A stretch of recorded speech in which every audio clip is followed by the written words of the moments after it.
ಆತ್ಮೀಯ H16 news ಅರ್ಥಾತ್ ಸೀತಾರಾಮ್ ನ್ಯೂಸದ ವೀಕ್ಷಕರೇ, ನಾನು ನಿಮ್ಮವ ಎಂ ಆಯುಧ ಮಲ್ಲಪ್ಪ ಜೊತೆವರು.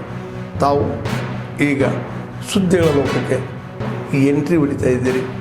ಈ ಸುದ್ದಿಗಳನ್ನು ಪ್ರತಿಯೊಂದು ನೋಡೋ ಜೊತೆಗೆ ನಿಮ್ಮ ಅಭಿಪ್ರಾಯಗಳನ್ನು ಹಚ್ತಾ ಇರಿ. ಯಾಕಂದರೆ ಈ ಸುದ್ದಿಗಳು ನಿಮಗಾಗಿ, ನಿಮ್ಮ ಬದುಕಿಗಾಗಿ, ನಿಮ್ಮ ವೈಚಾರಿಕೆಗಾಗಿ, ನಿಮ್ಮ ತಿಳುವಳಿಕೆಗಾಗಿಯೂ ಇನ್ನೂ ಗೊತ್ತು. ಜೊತೆಗೆ ನಮಗೂ ನಿಮ್ಮೊಂದಿಗೆ ಇದೊಂದು ಮಾತಾಡುವಂಥ ಜೊತೆಗೆ ಸುದ್ದಿಗಳನ್ನು ಬಿಡುವಂಥ ಕೆಲಸ. ಈ ಕೆಲಸದಲ್ಲಿ ನಾವು ನಿಮ್ಮೊಂದಿಗಿದ್ದೀವಿ ಅಂತ ಹೇಳ್ತಾ ನೋಡ್ತಾ ಇರಿ ಸುದ್ದಿಗಳನ್ನು.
ಗಂಡಾಂತರ್ಗತ ಅದಕ್ಕೆ ತಮ್ಮ ಮಾಧ್ಯಮದ ಮುಖಾಂತರ ಏನು ಕೇಳ್ಕೊತಾ ಇದ್ರಪ್ಪ ಅಂತಂದ್ರೆ, ಈ ಗರ್ಭಿಣಿ ಇದ್ದಾಗ ಸುಮಾರು 3 ತಿಂಗಳಿಂದ 9 ತಿಂಗಳವರೆಗೆ ಸರಿಯಾಗಿ ಪ್ರತಿ ಒಂದು ತಿಂಗಳೊಳಗೆ ತಪಾಸಣೆ ಮಾಡ್ಕೊಂಡು ಕೊನೆಯ ಹಂತದಲ್ಲಿ 8 ತಿಂಗಳು ಮುಗಿದ ಮೇಲೆ ಪ್ರತಿ ವಾರಕ್ಕೊಮ್ಮೆ ಸೂಕ್ತವಾಗಿರ್ತಕ್ಕಂಥ ವೈದ್ಯರ ಹತ್ತಿರ ಟ್ರೀಟ್ಮೆಂಟ್ ತಗೋಬೇಕು, ತಪಾಸಣೆ ಮಾಡ್ಕೋಬೇಕು.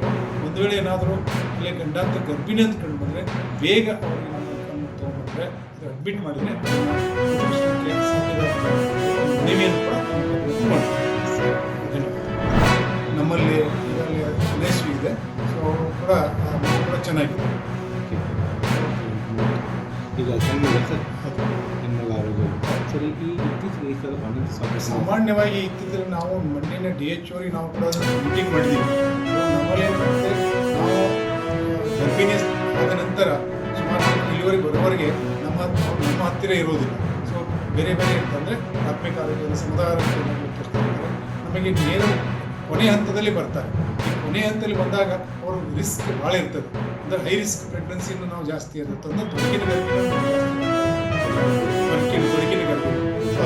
ಗರ್ಭಿಣಿಯರು ಏನಾಗ್ತದೆ, ಬೇರೆ ಆಸ್ಪತ್ರೆಯಲ್ಲಿ ಈಗ ಅಡ್ಮಿಟ್ ಮಾಡ್ಕೊಳ್ಳೋಕ್ಕೆ ಅವರು ಮಾಡ್ಕೊಳ್ತಾ ಇಲ್ಲ.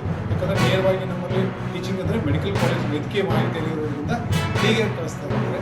ಇಲ್ಲಿಗೆ ಕಳಿಸಿ ಎಲ್ಲ ಸೌಲಭ್ಯಗಳನ್ನು ಕೊಡ್ತಾ ಇದ್ದೀವಿ. ಎಲ್ಲ ಸೌಲಭ್ಯ ಪಡೆದರೂ ಕೂಡ ತೊಡಕಿನ ಗರ್ಭಿಣಿ ಇರುವುದರಿಂದ ಅವರಿಗೆ ಇಲ್ಲದಷ್ಟು ಮಾಡಿಯೂ ಕೂಡ ಕೆಲವು ಸಂದರ್ಭದಲ್ಲಿ ನಮ್ಮ ಔಷಧ ಮೀರಿ ಕೂಡ ಅಲ್ಲಿ ಸಾವು ಆಗ್ತಾ ಇದೆ.